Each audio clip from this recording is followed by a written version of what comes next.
Dear students السلام علیکم. Class 5 کے اردو چیپٹر نمبر 11واں کا تیسرا ویڈیو لے کر میں آپ لوگوں کی خدمت میں پھر سے حاضر ہوں.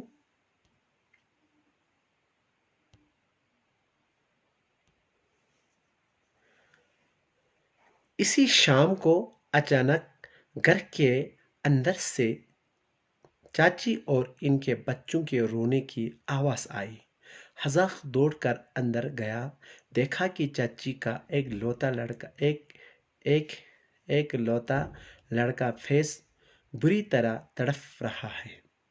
یعنی اب دیکھو، ایک شام اچانک جو ان کے گھر میں بچی کی رونا آئی تو حذاق دوڑ کر یعنی گھر کے اندر چلا تو وہاں ان کی ایک لوتا لڑکا تھا.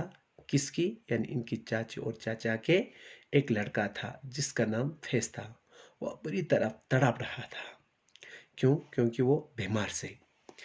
چاچی اور ان کے بیٹیاں بے ترشا شہرو رہی ہے. رونے کی آواز سے آس پڑوس کے لوگ بھی گھر میں جمع ہو گئے.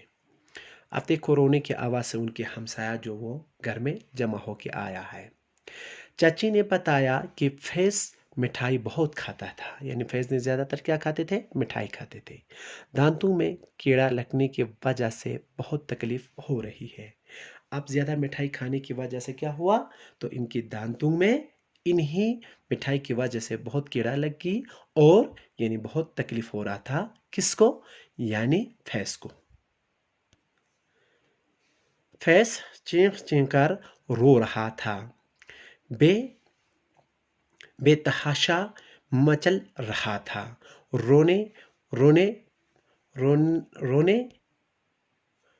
رونے پیٹنے سے آواز بیٹھ گئی تھی. آنسو خشک ہو گئے تھے. اس کی حالت ہر لمحہ خراب ہوتی جا رہی تھی. اب تو اس سے بے ہوش ہونے لگی تھی.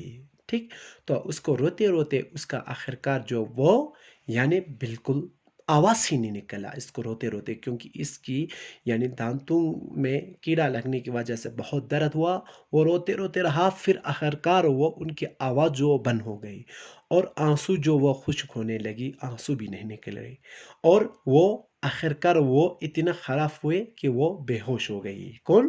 یعنی فیض جو وہ بے ہوش ہو گئی. ٹھیک، فیض کی حالات دیکھ کر چچی کو یہ محسوس ہو رہا تھا کہ اس کا بچانا مشکل ہے. تو فیض کی حالت کو دیکھ کر اس کی چاچی نے کیا سوچا کہ یہ بچنا مشکل ہے. ٹھیک، سبھی لوگ پریشان تھے. سبھی کو بچے سے ہمدردی تھی. سورج غروب ہو چکا تھا اور گاؤں میں دور دور تک کوئی ڈاکٹر نہیں تھا اور ان کی گاؤں میں کوئی ڈاکٹر نہ تھا. آپ یعنی شام ہوتے گیا، اس کو بیمار ہوتے ہوئے شام ہوتے گیا، تب بھی بچے کے ساتھ ہم سب ہمدردی تھی، لیکن کوئی یعنی دور تک بھی ان کی کوئی گاؤں میں یعنی ان کی کوئی اور دوسری جگہ میں ڈاکٹر نہیں تھا. چاچی ہاتھ جوڑ کر سب سے کہہ رہی تھے کہ میرے بچے کے لیے کچھ کرو. اتفاق سے اس طرف گاؤں کے بزرگ جمن چاچا نکل آئے. ٹھیک، تو انہوں نے کیا کیا؟ یعنی اس کی چاچی نے ہر ایک سے ہاتھ جوڑ کر کے کہا کہ میرے بچے کی جان بچاؤ، بچے کی جان بچاؤ. تو اتفاق سے وہاں سے یعنی بزرگ ان کی گاؤں میں ایک بزرگ تھا جس کا نام جمن چاچا تھا. تو وہ آیا. چچی انہیں دیکھ کر زور زور سے رونے لگی. جمن چاچا نے سارا ماجرا سن کر کہا، بیٹی گھبراؤ نہیں، اللہ تعالیٰ بڑا کرساس ہے. ڈاکٹر نہیں تو کیا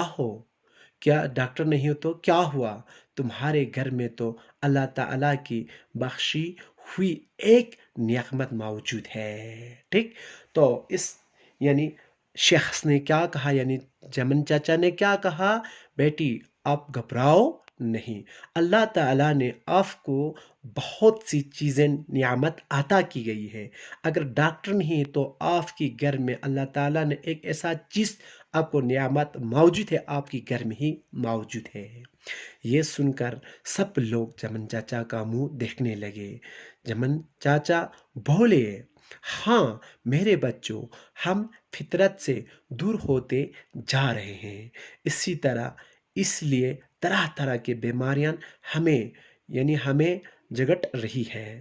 یہ دیکھو، یہ نیم کا درخت جس کی پتیاں، پھول، پھل، چھل اور ہر ایک چھال اور ہر ایک چیز نہ جانے کتنے امراض کا علاج ہے۔ ٹھیک، تو پھر سب گاؤں کے لوگ صاحب نے جمن چچا کو دیکھنے لگے۔ آپ بولے کیا دینا اس کے لیے؟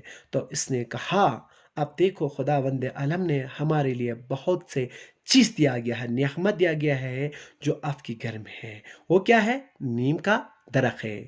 ان کے پتا، ان کے پھول، ان کے پھل اور ان کی چھال جو ہے وہ ہر ایک اتنے جو مریض ہے، جو امراض سے، بہت سے امراض علاج کر سکتا ہے، یہ چیزیں کھا کر کے، جو نیم درخت کے پتے، پھول، پھل، چھل کو کھا کر کے بہت سے امراض ہم علاج کر سکتا ہے۔ ٹھیک، تو یہاں تک میں آپ لوگوں کو یہاں تک پڑھاؤں گا، یہاں میں سٹاپ کر لوں گا۔ اس کے بعد میں آپ لوگوں کو انشاءاللہ 4th ویڈیو میں آپ لوگوں کو پڑھاؤں گا۔ تب تک خدا حافظ۔